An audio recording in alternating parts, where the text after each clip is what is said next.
My grandma once told me, You have kind eyes.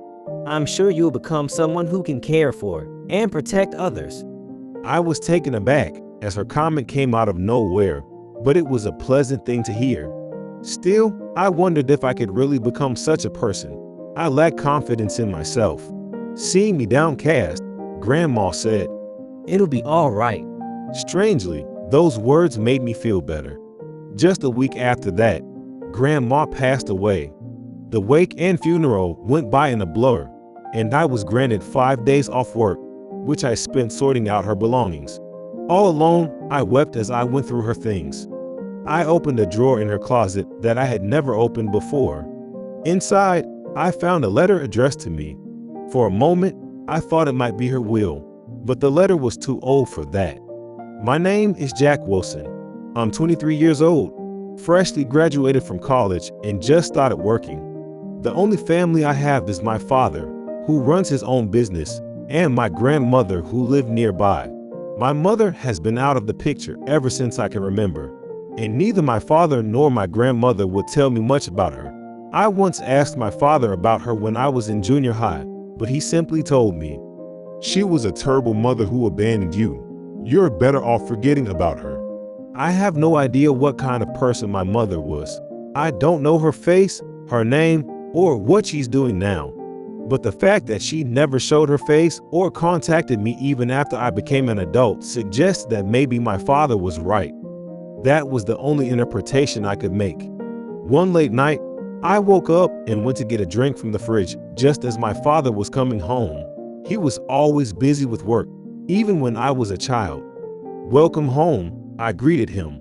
He replied with a simple, Yeah. and collapsed onto the sofa. He seems really tired, I thought, and decided to return to my room so as not to disturb him.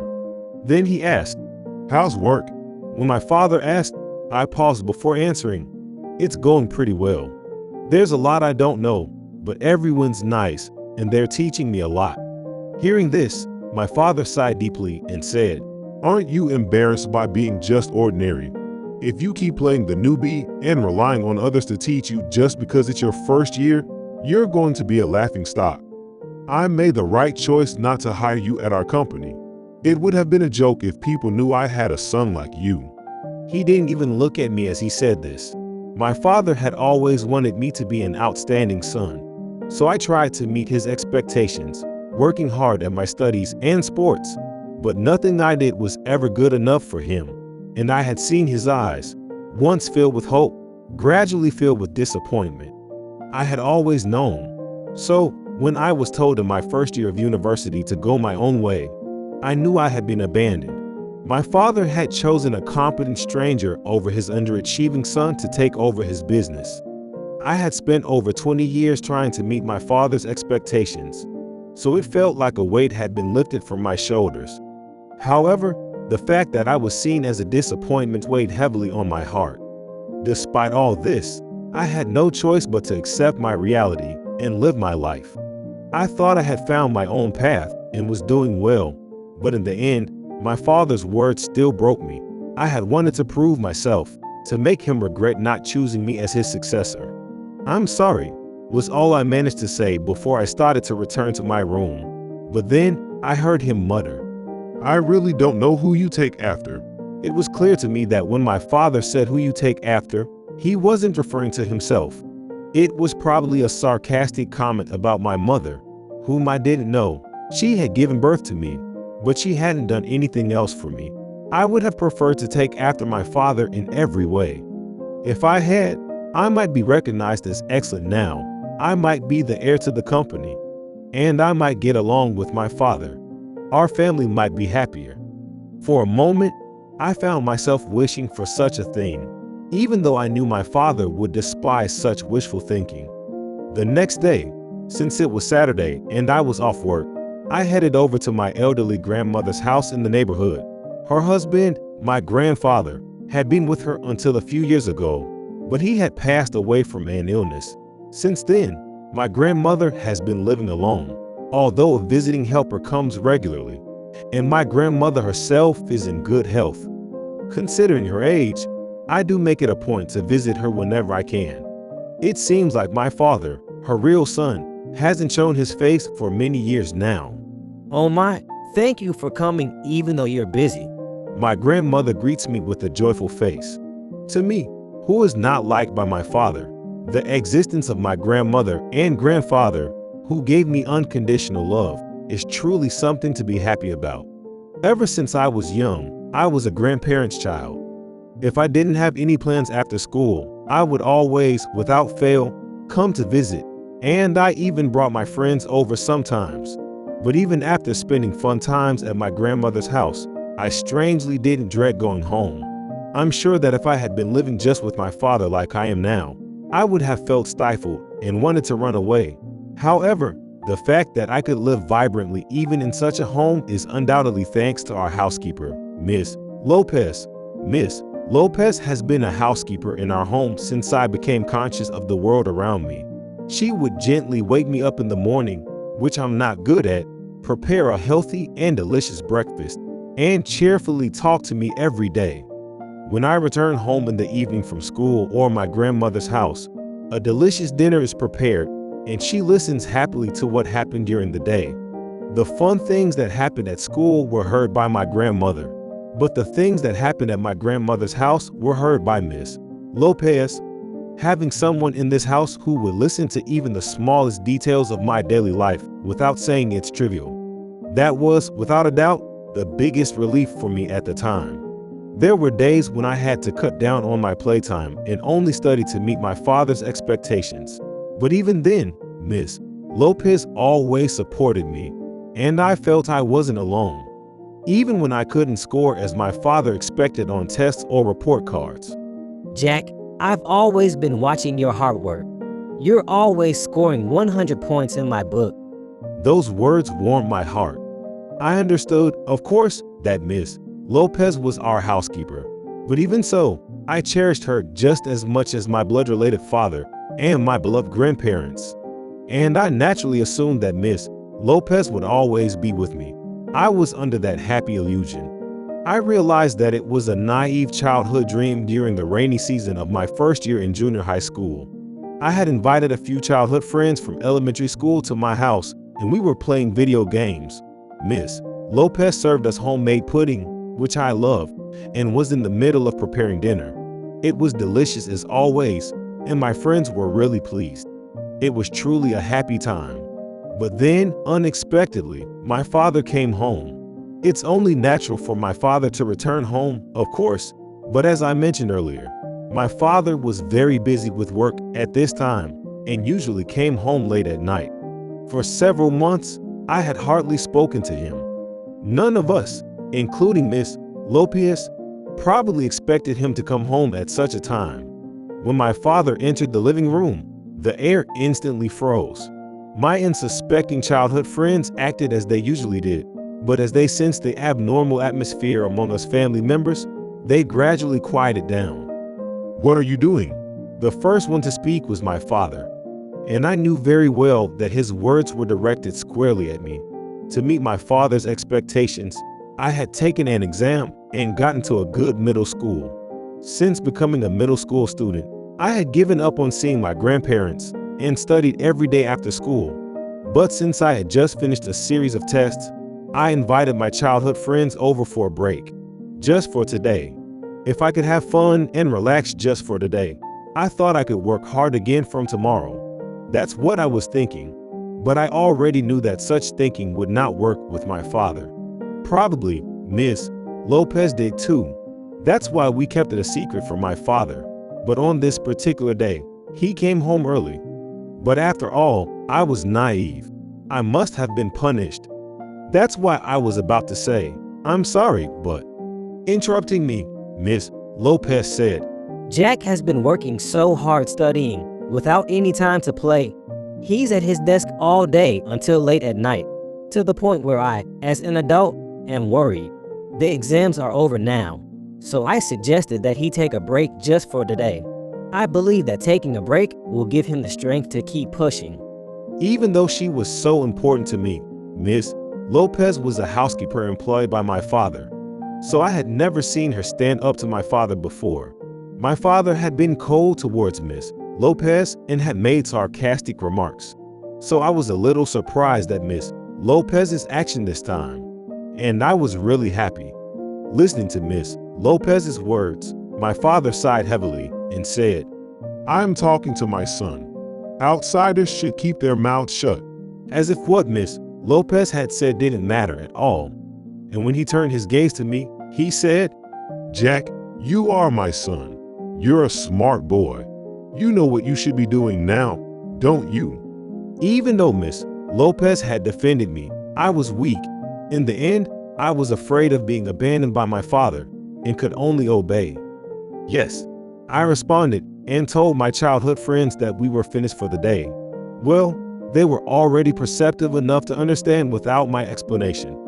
And as they were about to leave the living room, one of my friends said, I didn't know Jack had a dad. I've never seen him before, so I thought it was just his mom. There was no malice in my friend's comment, but it seemed to have struck a nerve with my father. After seeing my friends out at the front door, without imagining what could be happening in the living room, I went back to get my school bag. And what I saw there was shocking. My father was yelling at Miss Lopez, who had collapsed on the floor. Because you spoil him like that, Jack is turning out like this. He worked hard studying for the test. Let him get grades he won't be ashamed of before you speak. You're just a housekeeper. What on earth do you think you're doing, ignoring my orders as your employer, and not just abetting, but encouraging slacking off? Despite their relationship as employer and housekeeper, Miss Lopez said nothing and kept her head down in response to my father's harsh treatment.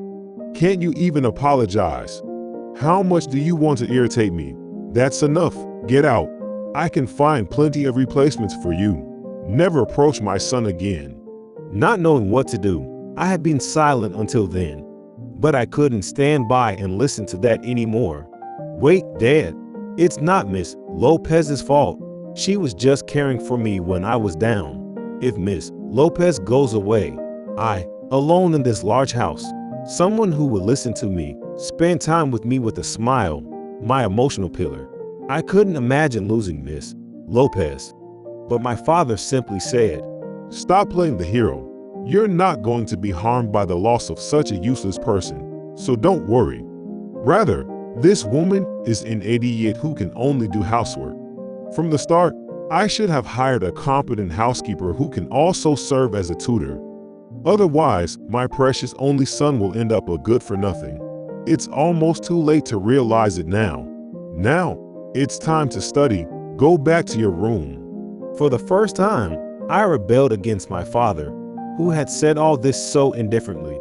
Miss Lopez is neither a fool or useless. She's important to me. But I was taken aback when I saw my father's face. He had a cold look in his eyes that I had never seen before. Jack, don't disappoint me any further. I couldn't say anything more. The most terrifying thing for me was being abandoned by my only family, my father. Well, in the end, I would be abandoned a few years later. I should have had the courage to protect Miss Lopez. Every time I think of Miss Lopez, who really left the house the next day and whom I haven't seen since, I feel a pang of regret. My life is full of regrets. As I was lost in these thoughts, my grandmother said to me, Jack, you have good eyes.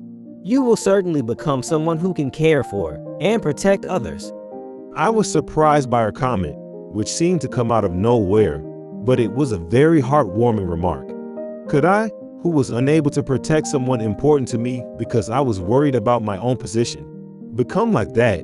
But it's all right. With just that phrase from my grandmother, I strangely felt that everything would be all right.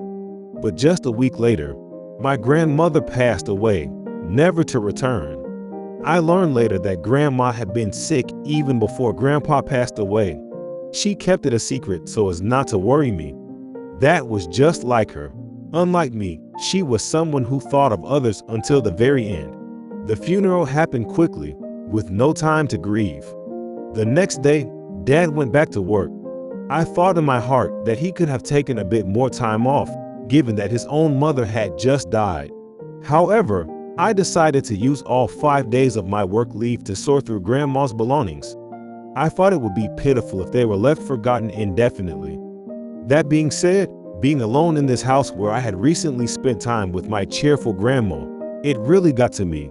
With no one around, I let my tears flow as I worked my way through her things. Maybe Grandma said that strange thing the other day because she knew this was coming soon, I thought as I opened the top of a closet I had never looked into before. Inside was an envelope labeled to Jack. I thought for a moment it might be Grandma's last letter, but it seemed too old for that. Plus, Grandma used to call me Jack-Con. So, who could it be from? I intended not to read it if it was something like a diary, but since it was a letter addressed to me, I decided to open it. To Jack, how old are you as you read this letter? 15, 20, 30, or perhaps you're already an old man. Regardless of your age, I truly thank you for remembering your mother. At that point, time seemed to stand still. Was this a letter from my mother to me? I hurriedly read on. Although I couldn't be there for you in the capacity of a mother, I was incredibly happy to watch you grow for 13 years. I would have wanted to stay with you forever if I could. But now, I feel an acute sense that if I truly care about your happiness, I must let go. I wish I could tell you directly that I'm your mom. I can't ask you to forgive me for not being able to. No matter how far apart we may be, I will always hold you dearer than anyone else. I wish for your happiness more than anyone else does. But if a day comes when you wish to remember me, I've asked your grandmother to pass you this letter.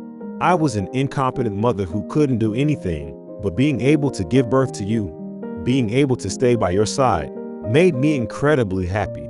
Emma Lopez. After reading it all the way through, I dropped the letter on the ground. I was too shaky to move, my body devoid of strength. The moment I had opened the letter, there was a sense of nostalgia I had felt. The handwriting that I often saw during my childhood, the gentle tone. Everything was Miss Lopez's. Miss Lopez is my mother.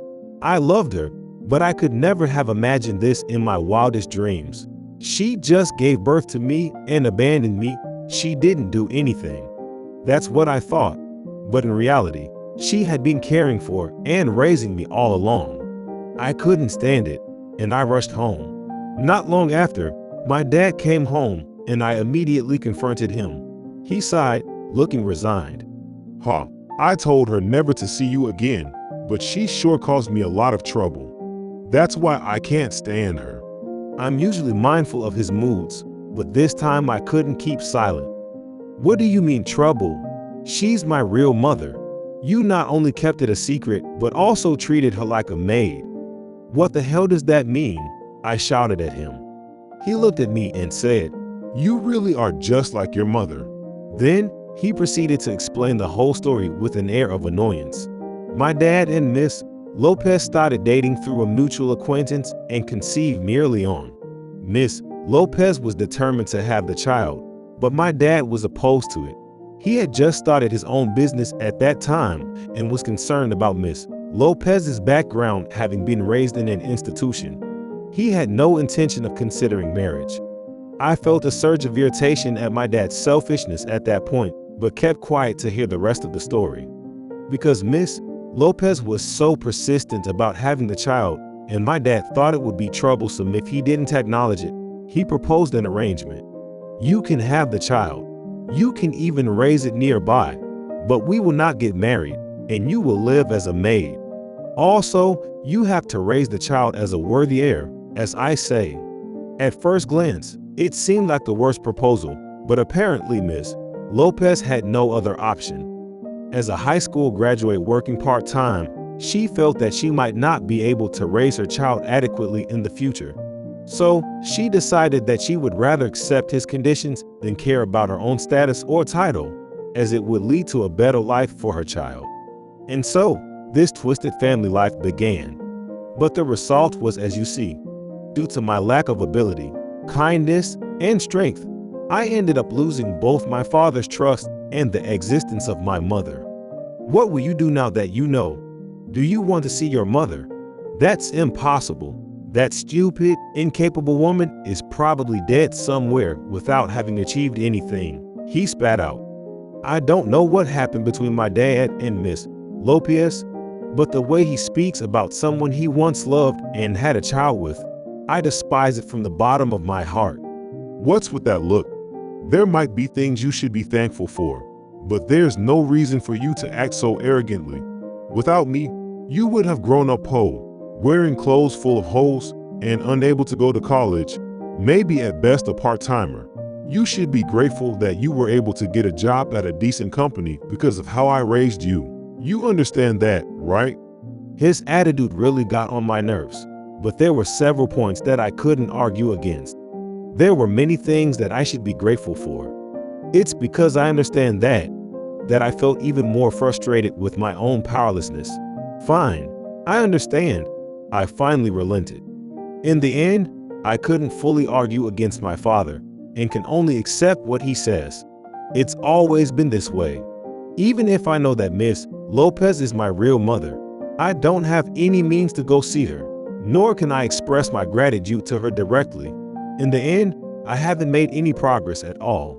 But at times like this, I remembered my grandma's words. You will surely become someone who thinks of and protects others. I remembered that at that time, Grandma definitely said, "You too, Jack." Perhaps that was a message that I could become a person like Miss Lopez, my mother, who is thoughtful and protective of others. If that's the case, I want to be someone who can think of and protect others. For Grandma and for Miss Lopez, I want to be a warm person with humanity, even if I'm not as excellent as my dad. I think so. With a loud crash, while lost in these thoughts on my usual commute to work, I noticed the janitor had spilled a bucket in the middle of the lobby.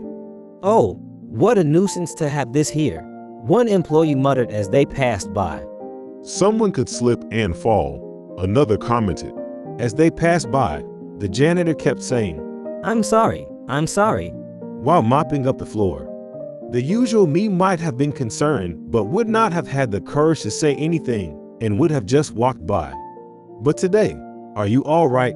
Let me help, I found myself offering, and without waiting for a response, I borrowed a mop from the janitor's cleaning cart and began to help clean the floor. The janitor noticed my actions, turned to me, and said, I'm sorry, thank you so much. This was the first time I'd done anything like this, but being thanked felt really good.